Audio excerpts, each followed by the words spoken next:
नमस्कार। म यहाँहरूलाई एउटा अनौठो दृश्य देखाउँदैछु।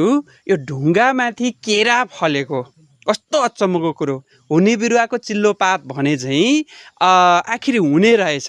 यो ढुङ्गा छ, ढुङ्गाको यो साइडमा हल्का अलिकति एउटा थोरै लेयर मात्रै माटो छ, त्यसैमा यति राम्रो केरा फलेको छ। हेर्नुहोस् त, यो कति मेहनती हुनुहुन्छ यो घरको घरबेटी आमा बुवा, एकदमै मेहनती हुनुहुन्छ।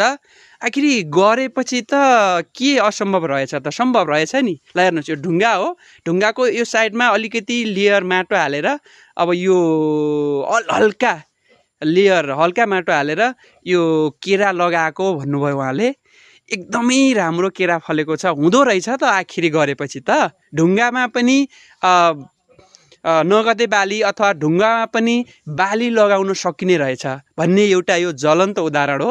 त्यसैले हामीले गर्न खोज्यौँ भने, गर्न चाह्यौँ भने असम्भव भन्ने केही पनि छैन।